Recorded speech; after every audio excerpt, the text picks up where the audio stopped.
প্রিয় ছাত্রছাত্রী, এডুক্রিয়েটিভ YouTube channel তোমরা চোখ রেখেছ, তোমাদের সকলকে ওয়েলকাম। আজকে আমরা হান্টার কমিশন অর্থাৎ যেটাকে আমরা প্রথম ভারতীয় শিক্ষা কমিশন বলি, সেই কমিশন সম্পর্কে আমরা একটু বিস্তারিত আলোচনা করব। কিছু বিষয় নিয়ে আমাদের যুক্তিতর্কের ভিত্তিতে আমরা বিষয়টি বোঝার চেষ্টা করব। তৎকালীন সময় নিরিখে এই কমিশন কতটা গুরুত্বপূর্ণ সেটিও আমরা আলোচনা করব। এই কমিশনের কোন কোন দিক সমালোচিত হয়েছে সেই বিষয়টিও আমরা এই ভিডিওর মাধ্যমে তুলে ধরব। তাই এই ভিডিওটি তোমাদের জন্য এডুকেশন সাবজেক্টে যারা শিক্ষার্থী স্টুডেন্ট তাদের জন্য এই ভিডিওটি যথেষ্ট গুরুত্বপূর্ণ।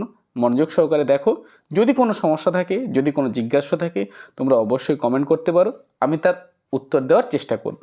তার আগে তোমরা যদি এই চ্যানেলে প্রথম হও, চ্যানেল সাবস্ক্রাইব করো, লাইক করো, বন্ধুদের মধ্যে শেয়ার করো, তাহলে তোমাদের প্রস্তুতি আরও ভালো হবে। নতুন একটি ভিডিও অর্থাৎ যেটা হান্টার কমিশন বা প্রথম ভারতীয় শিক্ষা কমিশন নামে যেটি পরিচিত, সেই কমিশন সম্পর্কে আমরা একটু আলোচনা করব। দেখো, এটি আলোচনা করার পূর্বে তোমাদের একটু বিষয়টা বলে রাখি যে 1854 সালে উডের ডিসপ্যাচ মূলত ভারতীয় শিক্ষাক্ষেত্রে দুটি বিষয়ের উপর গুরুত্ব দিয়েছিল। প্রথমটা কি না, বিশেষত প্রাথমিক শিক্ষার ক্ষেত্রে রাষ্ট্র একটা নিজ দায়িত্ব পালন করবে। দ্বিতীয়ত, বেসরকারি যে সমস্ত শিক্ষা প্রতিষ্ঠানগুলো রয়েছে সেখানে কিন্তু অনুদান প্রথা চালু থাকবে বা বজায় থাকবে বা তার একটা ব্যবস্থা করা। কিন্তু প্রায় 30-35 বছর অতিক্রান্ত হওয়ার পরেও সরকারি ক্ষেত্রে এই সমস্ত উদ্যোগ কিন্তু চোখে পড়েনি।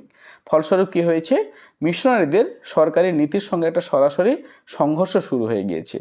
তো এই সমস্ত ক্ষেত্রে এই নানা সংকটের সময়ে তখন কি করা হলো, 1882 খ্রিস্টাব্দে ভারত সরকার ডব্লিউ হান্টারের সভাপতিত্বে একটি কমিশন নিয়োগ করেছিল। সেই কমিশন সম্পর্কে আজকে আমরা একটু বিস্তারিত আলোচনা করব।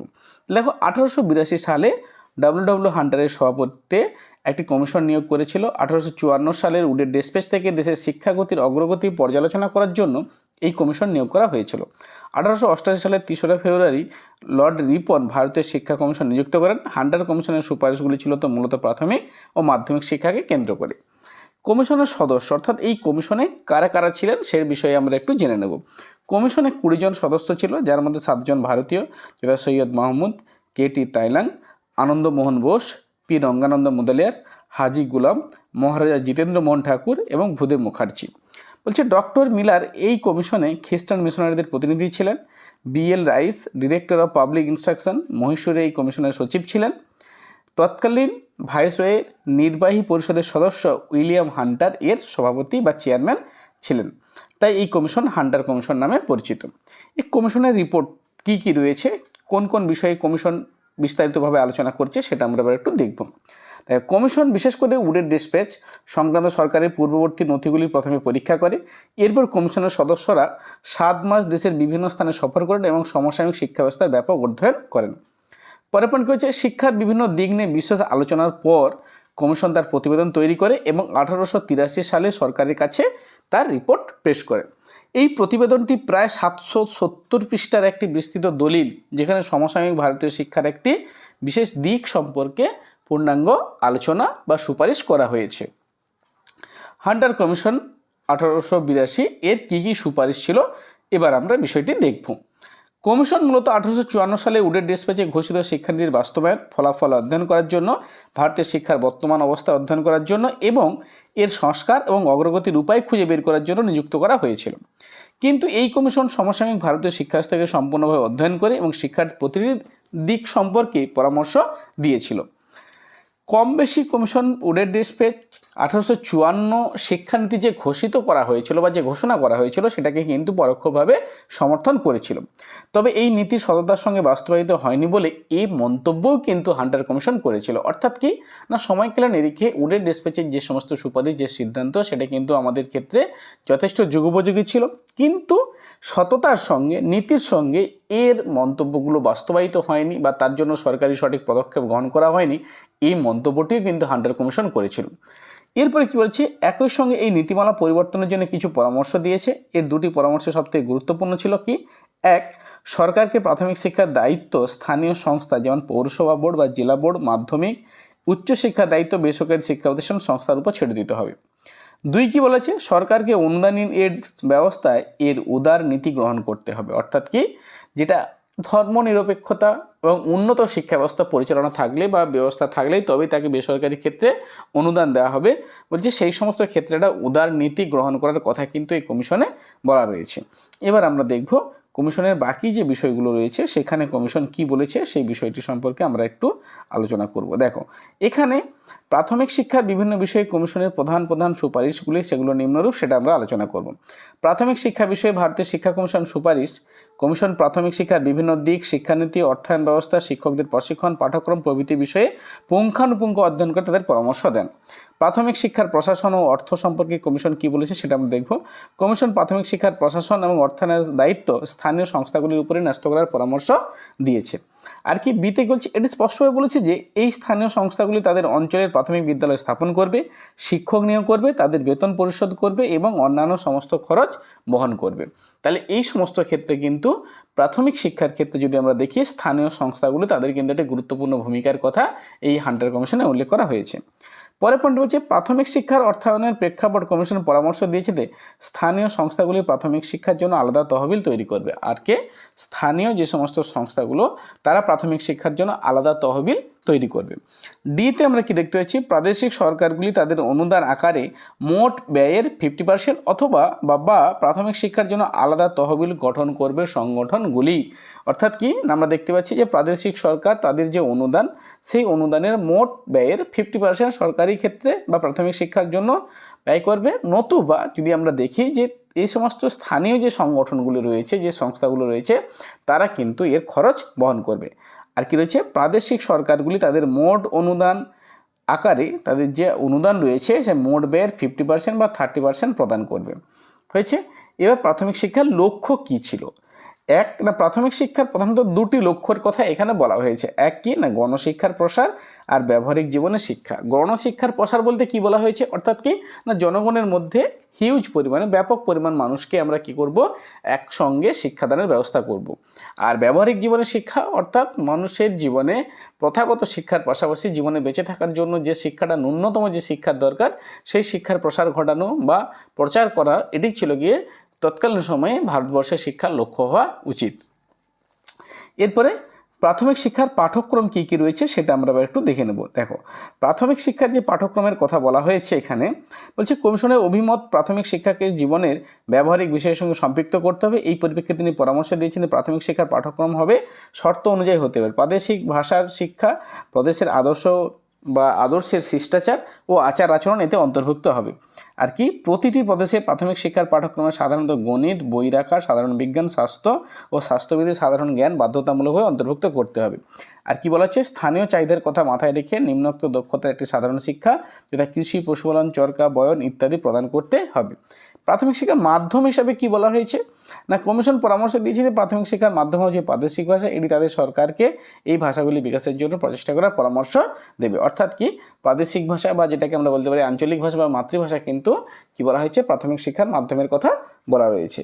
এরপরে আমরা দেখব 5-এর দাগে যে পয়েন্টটি রয়েছে, প্রাথমিক বিদ্যালয়ের শিক্ষকদের প্রশিক্ষণের ব্যাপারে কি বলা হয়েছে। প্রাথমিক শিক্ষা সংস্কারের জন্য কমিশন প্রাথমিক বিদ্যালয়ের প্রশিক্ষিত শিক্ষকদের নিয়োগের উপর জোর দেওয়া কথা বলেছে। অর্থাৎ যারা প্রশিক্ষণ পেয়েছে তাদেরকে কিন্তু কি বলা যেতে পারে শিক্ষকতার কাজে যুক্ত রাখার পরামর্শ দিয়েছেন। পরের পয়েন্ট যেটি রয়েছে, প্রাথমিক শিক্ষকদের প্রশিক্ষণের জন্য শিক্ষক প্রশিক্ষণ বিদ্যালয় বা সংখ্যা বাড়ানোর কথা বলা হচ্ছে সাধারণ বিদ্যালয়। কমিশনের মতে প্রতিটি স্কুল পরিদর্শকের এখতিয়ারের মধ্যে, এটা বানানটা একটু দেখে নেবে, অন্তত একটি শিক্ষক প্রশিক্ষণ স্কুল থাকতে হবে। অর্থাৎ কি বলা রয়েছে যে কমিশন মনে করেছে যে প্রতিটি স্কুল পরিদর্শকের এখতিয়ার বা এলাকার মধ্যে অন্তত একটি শিক্ষক প্রশিক্ষণ স্কুল থাকবে। আদিবাসী প্রাথমিক বিদ্যালয়কে উৎসাহিত করা খুব গুরুত্বপূর্ণ একটি বিষয় কিন্তু হান্টার কমিশনে উল্লেখ করা হয়েছিল। বলছে প্রাথমিক শিক্ষার প্রসারের জন্য কমিশন আদিবাসী স্কুলগুলিকে উৎসাহিত করার উপর জোর দিয়েছে। কমিশন পর্যবেক্ষণ করেছে আদিবাসী স্কুলগুলি ভারতীয়দের দ্বারা অত্যন্ত সাহস ও উৎসাহের সাথে পরিচালিত হচ্ছে। এই স্কুলগুলি তখন খুবই জনপ্রিয় ছিল, যদিও তাদের মান কিছুটা কম ছিল। আদিবাসী স্কুলগুলির মর্যাদা বৃদ্ধি তাদের উৎসাহিত করার জন্য কমিশন 4টি পরামর্শ দিয়েছে। কমিশন কটি পরামর্শ দিয়েছে? 4টি পরামর্শ দিয়েছে। 4টি পরামর্শগুলো কী কী আমরা দেখে নেব। 1, বিল্ডিং নির্মাণ এবং শিক্ষকদের বেতন প্রদানের জন্য সমস্ত আদিবাসী বিদ্যালয়কে অনুদান দিতে হবে। 2 নম্বর বলছে এই আদিবাসী স্কুলগুলিতে দরিদ্র ছাত্রদের বৃত্তি দেওয়া উচিত। অর্থাৎ দরিদ্র যে সমস্ত ছাত্র রয়েছে তাদের বৃত্তি দানের ব্যবস্থা করতে হবে। 3 নম্বর কি, তাদের পাঠ্যক্রমে কোনো হস্তক্ষেপ করা উচিত না, তবে পরামর্শ অবশ্যই হওয়া উচিত, উপযোগী বিষয় অন্তর্ভুক্ত করার কথা বলা হয়েছে। আর 4 নম্বর, এসব বিদ্যালয়ের শিক্ষকদের প্রশিক্ষণের ব্যবস্থা রাখতে হবে। অর্থাৎ যে আদিবাসী যে সমস্ত স্কুল রয়েছে তাদের উন্নয়নের জন্য, তাদের মানোন্নয়নের জন্য, শিক্ষার উন্নতির জন্য কী কী পরামর্শ নেওয়া উচিত সে বিষয়ে কমিশনের 4টি উল্লেখযোগ্য সুপারিশ বা পরামর্শ তুলে ধরা হলো। এবার প্রাথমিক শিক্ষা বিষয়ে শিক্ষা কমিশনের অন্যান্য সুপারিশ কী কী রয়েছে সেটাও আমরা এবার একটু আলোচনা করব। দেখো, 1, স্বাস্থ্য উন্নতির জন্য প্রাথমিক বিদ্যালয়ের শিক্ষার্থীদের ব্যায়াম, স্কুল ড্রিল ও দেশীয় খেলাধুলা উৎসাহিত করতে হবে। স্কুলে বসবার এবং ছুটির কোনো সাধারণ নিয়ম থাকবে না, এগুলো স্থানীয় প্রয়োজন অনুযায়ী স্থির হবে। জনগণ যাতে প্রাথমিক শিক্ষা গ্রহণে উৎসাহিত হয় সেজন্য সরকারের নিম্নতম কর্মচারী নিয়োগের ক্ষেত্রে নিরক্ষর অপেক্ষা সামান্য স্বীকৃত শ্রেণীকে অগ্রাধিকার দেওয়ার কথা বলা হয়েছে। এরপর আমরা দেখতে পাচ্ছি মাধ্যমিক শিক্ষা সম্পর্কে হান্টার কমিশনের কী সুপারিশ রয়েছে। প্রাথমিক শিক্ষার অবস্থা পরীক্ষা করার জন্য হান্টার কমিশন নিয়োগ করা হলেও এটি মাধ্যমিক ও উচ্চ শিক্ষার উপরও পরীক্ষা করেছিল। অর্থাৎ কি না, মূলত যদি হান্টার কমিশনকে আমরা দেখি প্রাথমিক শিক্ষার জন্য নিয়োগ করা হলেও কমিশন কিন্তু মাধ্যমিক এবং উচ্চ শিক্ষার বিষয়েও কিন্তু পরামর্শ এবং পরীক্ষা নিরীক্ষা করেছে। এবার দেখো, মাধ্যমিক শিক্ষার প্রেক্ষাপটে কমিশন নিম্নলিখিত পরামর্শ দিয়েছে। কি কি? 1, মাধ্যমিক শিক্ষার প্রশাসন ও অর্থ। কমিশন পরামর্শ দিয়েছে যে মাধ্যমিক শিক্ষার দায়িত্ব ধনী ও দক্ষ ভারতীয় হাতে অর্পণ করা উচিত। আর 2, যেসব জায়গায় ব্যক্তিগত প্রচেষ্টায় মাধ্যমিক বিদ্যালয় স্থাপিত হয় না সেসব জায়গায় সরকারেরই উচিত সেগুলিকে প্রতিষ্ঠা করা, তবে কোনো জেলায় এই ধরনের একাধিক বিদ্যালয় স্থাপন করা উচিত নয়। এরপরে আমরা বাকি যে পয়েন্টগুলো রয়েছে সেটা আমরা একটু ভালো করে দেখে নেব। দেখো, বলছে একই সাথে ব্যক্তিগত প্রচেষ্টায় পরিচালিত মাধ্যমিক বিদ্যালয়গুলিকে উদারভাবে অনুদান ইন এড দেওয়ার এবং বিদ্যালয়গুলিকে কোনো ধরনের অনুদান না দেওয়ার ক্ষেত্রে কোনো বৈষম্য না করার পরামর্শ দেওয়া হয়েছে। আচ্ছা, মাধ্যমিক শিক্ষার লক্ষ্য কি না, কমিশনের রিপোর্ট থেকে শুধুমাত্র 2টি লক্ষ্য স্পষ্টভাবে উল্লেখ করা যায়, ব্যাখ্যা করা যায়। 1, সাধারণ জীবনের প্রস্তুতির জন্য প্রস্তুতি শিক্ষা, অর্থাৎ সাধারণ জীবনের জন্য প্রস্তুতি, আর উচ্চশিক্ষায় ভর্তির জন্য প্রস্তুতি। 3 নম্বর আমরা দেখতে পাচ্ছি মাধ্যমিক শিক্ষার পাঠ্যক্রম। হান্টার কমিশন মাধ্যমিক শিক্ষার পাঠ্যক্রমের 2টি বিভাগে ভাগ করার পরামর্শ দিয়েছেন, এ কোর্স আর বি কোর্স। 2টি খুব গুরুত্বপূর্ণ বিষয়, এটা আমাদেরকে ভালো করে জানতে হবে। দেখো, এ কোর্স আমরা কাকে বলছি? বলছি এই পাঠ্যক্রম হবে সাহিত্য বৈজ্ঞানিক, যারা উচ্চশিক্ষার জন্য যেতে চান তাদের জন্য এটি হবে। এতে সাহিত্য বিষয় অন্তর্ভুক্ত থাকবে এবং ইংরেজি অধ্যয়ন বাধ্যতামূলক হবে। আচ্ছা, বি কোর্স কি বলা রয়েছে? বলছে এই পাঠ্যক্রমটি হবে উপযোগী এবং বৃত্তিমূলক পাঠ্যক্রম। এটা হবে সেই সব শিশুদের জন্য যারা মাধ্যমিক শিক্ষার পর বাস্তব জীবনে প্রবেশ করতে চায়, তাদের জীবিকা অর্জনের জন্য বা উচ্চ বৃত্তিমূলক শিক্ষা অর্জনের জন্য ইচ্ছা। বৃত্তিমূলক বিষয়গুলি পাঠ্যক্রমে অন্তর্ভুক্ত করা হবে এবং ইংরেজি অধ্যয়ন বাধ্যতামূলক করা হবে। অর্থাৎ কি না, পাঠ্যক্রমের যে 2টি ভাগ আমরা এখানে দেখতে পাচ্ছি, এ কোর্স সেটা কেবলমাত্র ট্র্যাডিশনাল যে সমস্ত বিষয়গুলো, সাহিত্য এবং বৈজ্ঞানিক যে সমস্ত বিষয়গুলো রয়েছে সেগুলো এই পাঠ্যক্রমে পাঠ করা হবে বা পাঠদান করা হবে। আর বি কোর্স বলতে মূলত কারিগরি শিক্ষা বা বৃত্তি শিক্ষার কথা কিন্তু এখানে বলা হয়েছে।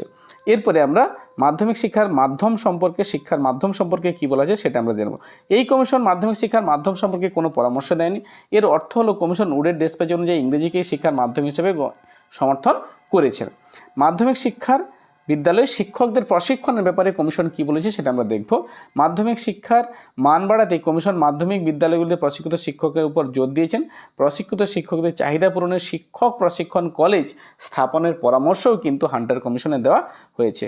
এরপরে আমরা বাকি যে পয়েন্ট রয়েছে সেটা আমরা এবার দেখব। এবার দেখো, উচ্চশিক্ষা সম্পর্কে হান্টার কমিশন কি সুপারিশ করেছে সেটা আমরা দেখব। উচ্চশিক্ষার প্রশাসন ও অর্থ। কমিশন পরামর্শ দিয়েছে সরকারকে উচ্চশিক্ষার দায়িত্ব ভারতীয়দের উপর ছেড়ে দেওয়া উচিত এবং সরকারি কলেজগুলি কেবলমাত্র সেই জায়গাগুলিতে স্থাপন করা উচিত যেখানে চাহিদা রয়েছে কিন্তু লোকেরা তাদের নিজেরাই প্রতিষ্ঠা করতে অক্ষম। অর্থাৎ আমরা কি দেখতে পাচ্ছি যে উচ্চশিক্ষার ক্ষেত্রে কমিশন পরামর্শ দিয়েছে যে উচ্চশিক্ষার দায়িত্ব ভারতীয়দের ছেড়ে দেওয়া উচিত, কিন্তু সরকারি কলেজগুলি কেবলমাত্র সেই জায়গাতেই স্থাপন করা উচিত যেখানে চাহিদা রয়েছে কিন্তু লোকেরা তাদের নিজেরাই প্রতিষ্ঠা করতে অক্ষম। অর্থাৎ কি সেই সমস্ত যেখানে জায়গাতে প্রতিষ্ঠিত হবে সেখানে কিন্তু নিজেরা করতে কিন্তু অক্ষম। পরে বিতে কি বলেছে, বেসরকারি কলেজগুলি অর্থ সংস্থানের বিষয়ে কমিশন পরামর্শ দিয়েছে যে সরকারকে এই কলেজগুলিকে উদারভাবে অনুদান প্রদান করা উচিত। অর্থাৎ সরকার এই কলেজগুলিকে উদারভাবে অর্থাৎ কি না অনুদান দেওয়ার ব্যাপারে কোনো রকমভাবে কোনো বিধিনিষেধ রাখা উচিত নয়। আর 3 নম্বর কি বলছে, একই সঙ্গে এই কলেজে শিক্ষক এবং শিক্ষার্থীদের প্রয়োজন এবং শক্তির ভিত্তিতে এই অনুদান দেওয়ার পরামর্শ দেওয়া হয়। অর্থাৎ কি না এই সঙ্গে কলেজে শিক্ষক এবং শিক্ষার্থীদের যে প্রয়োজন রয়েছে এবং শক্তি বলতে এখানে কি কতটা সম্পদ তার প্রয়োজন সেই ভিত্তিতে অনুদান দেওয়ার কথা বলা রয়েছে। এবার দেখো উচ্চশিক্ষার লক্ষ্য সম্পর্কে কি বলা হয়েছে। কমিশন উচ্চশিক্ষার নিম্নলিখিত লক্ষ্যগুলি পর্যবেক্ষণ করছে। 1. উচ্চতর জ্ঞান অর্জন, নৈতিক উন্নতি, প্রকৃতি ও ধর্মের জ্ঞান আর নাগরিকদের কর্তব্য সম্পর্কে জ্ঞান। আচ্ছা, উচ্চশিক্ষার পাঠ্যক্রম সম্পর্কে কী বলেছে। কমিশন উচ্চশিক্ষার পাঠ্যক্রমকে আরও বিস্তৃত করার পরামর্শ দিয়েছেন যাতে শিক্ষার্থীরা তাদের আগ্রহ অনুযায়ী বিষয় বেছে নিতে পারে। বি বলা হয়েছে কিনা, দ্বিতীয় পরামর্শ ছিল নৈতিক শিক্ষা বাধ্যতামূলক। এই উদ্দেশ্যে এটি মানবতা এবং প্রকৃতি নীতির সাথে মিশে নৈতিক শিক্ষার উপর বিশেষ বই তৈরি করার পরামর্শ দেওয়া হয়েছে। আচ্ছা, উচ্চশিক্ষার মাধ্যম সম্পর্কে কমিশন কী বলেছে। কমিশন উচ্চশিক্ষার মাধ্যম সম্পর্কে কোনো পরামর্শ দেয়নি, যার অর্থ উচ্চশিক্ষার মাধ্যম হিসেবে ইংরেজি বজায় রাখলে ভালো হয় বলে কমিশন কিন্তু প্রচ্ছন্ন একটা সমর্থন জানিয়েছে। এবার দেখো সমালোচনা, এই কমিশনের কোন কোন বিষয়গুলো সমালোচিত হয়েছে সেটা আমরা আবার একটু দেখে নেব। হান্টার কমিশন ভারতীয় শিক্ষার ইতিহাসে একটি উল্লেখযোগ্য পদক্ষেপ হলেও এই কমিশনের বিভিন্ন দিক থেকে, বিশেষ করে মাধ্যমিক শিক্ষার দিক থেকে ভীষণভাবে সমালোচিত হয়েছে। যেমন কি না, এই কমিশন মাধ্যমিক স্তরে যে দ্বিমুখী শিক্ষার কথা বলেছিল তা বাস্তবে তেমনভাবে কার্যকরী হয়নি। বিতে বলছে কমিশন মাধ্যমিক শিক্ষায় ভাষার মাধ্যম কী হবে সেই বিষয়ে অনেকটা দ্বিধা এবং সংকোচগ্রস্ত ছিল। এমনকি নিম্নতর মাধ্যমিক স্তরেও মাতৃভাষা যে শিক্ষার মাধ্যম হবে এ বিষয়ে কমিশন কিন্তু সুস্পষ্ট পরামর্শ বা মন্তব্য কিন্তু কমিশন করেননি। তাহলে সেদিক থেকে কমিশন কিন্তু যথেষ্ট কিন্তু একটা অবিবেচকের কাজ করেছে। দ্বিতীয়, মাধ্যমিক শিক্ষাকে বৃত্তিমুখী করার জন্য যে সুপারিশ কমিশন করেছিল তা আলোচনার অভাবে ব্যর্থতায় পর্যবেসিত হয়েছে। অর্থাৎ কি না, কমিশন কিন্তু মাধ্যমিক শিক্ষা ক্ষেত্রে যে একটা অভিনব পাঠ্যক্রমের কথা বলেছিল, এ কোর্স বি কোর্স, সেটা কিন্তু আর্থিক সংকুলনের অভাবে কিন্তু তার সেই পরামর্শ বা সেই বি কোর্সের কিন্তু বাস্তবে তার প্রতিফলন কিন্তু আমরা দেখতে পাই না। তাহলে এইভাবে কিন্তু হান্টার কমিশন সমালোচিত হয়েছে। বিভিন্ন ক্ষেত্রে যদি আমরা দেখি, হান্টার কমিশনে এত কিছু সমালোচিত থাকা সত্ত্বেও তৎকালীন সময়ের নিরিখে এবং ভারতবর্ষের প্রথম শিক্ষা কমিশন হিসেবে যদি আমরা দেখি স্বাধীনতার আগে, এই কমিশনের গুরুত্বকে কিন্তু আমরা কোনো রকমভাবেই ছোট করে দেখতে পারি না। অর্থাৎ কি না, বেসরকারি প্রচেষ্টাকে উৎসাহিত করার উদ্দেশ্যে প্রাথমিক শিক্ষাক্ষেত্রে যে রাষ্ট্রীয় সমস্ত কিছু দায়িত্ব বা নবনিযুক্ত যে স্বায়ত্তশাসন কর্তৃপক্ষের হাতে যে অর্পণ করা হয়েছিল প্রাথমিক শিক্ষার উন্নতির জন্য, সেটা কিন্তু হান্টার কমিশনের একটা কী বলা যেতে পারে বৈশিষ্ট্য বলতে পারি, বা হান্টার কমিশনের চেষ্টায় কিন্তু এই বিষয়টি বাস্তবায়িত হয়েছিল। সেদিক থেকে যদি আমরা দেখি তাহলে হান্টার কমিশন কিন্তু তৎকালীন সময়ের নিরিখে ভারতবর্ষের শিক্ষার ইতিহাসে যথেষ্ট গুরুত্ব এবং তাৎপর্যের দাবি রাখে। তাহলে এই ছিল হান্টার কমিশন সম্পর্কে আমাদের বিস্তারিত পূর্ণাঙ্গ সব কিছু আলোচনা। এই সময়ের নিরিখে তোমাদেরকে এটি ভালো করে পড়তে হবে এবং তৎকালীন সময়ের নিরিখে এর থেকে এমসিকিউ যেগুলো আসবে সেগুলো তোমাদেরকে ভালো করে করতে হবে। পরের ভিডিওতে আমি হান্টার কমিশন সম্পর্কিত বিভিন্ন ধরনের এমসিকিউ যেগুলো রয়েছে সেগুলো নিয়ে আসবো। আগে তোমরা বিষয়বস্তু ভালো করে জেনে নাও, বুঝে নাও, তারপরে তোমরা এমসিকিউগুলো উত্তর করার চেষ্টা করবে। ভালো থেকো, খুব ভালো করে পড়তে থাকো।